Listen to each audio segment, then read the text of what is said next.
একজন শিক্ষকের একটা খুব প্রিয় কাপ ছিল। সে প্রতিদিন এটাতে করে চা খেত। কাপটি ছিল খুবই সাধারণ কিন্তু বহু বছরের পুরনো।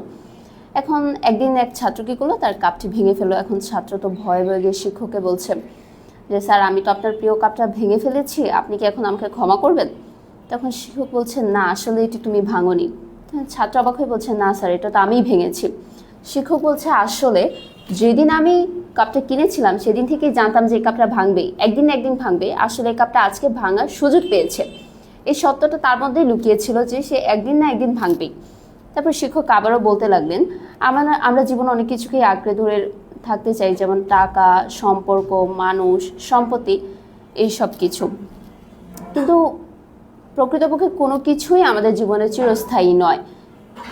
তো শিক্ষক এরপর ভাঙা কাচের টুকরোগুলোকে নিয়ে বলল যে তুমি যেটা হারিয়ে গেছে, যেটা তুমি ভেঙে ফেলেছো, এটা ভাবে কষ্ট পেও না যে এটা কেন হয়েছে, এটা কেন এমন হলো।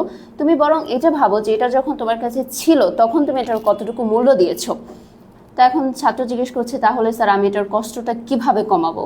তো তখন শিক্ষক হেসে বললেন, তোমার প্রিয় জিনিসটাকে ভালোবাসো, তবে অতটাও আঁকড়ে ধরো না যেন সেটা ছাড়া তুমি বাঁচতেই পারবে না। তো এই গল্পের লাইফ লেসন হচ্ছে নাথিং ইজ পার্মানেন্ট। যা আছে তার মূল্য দিতে শেখো, আর যা হারিয়ে গেছে বা চলে গেছে তা মেনে নিতে শিখো।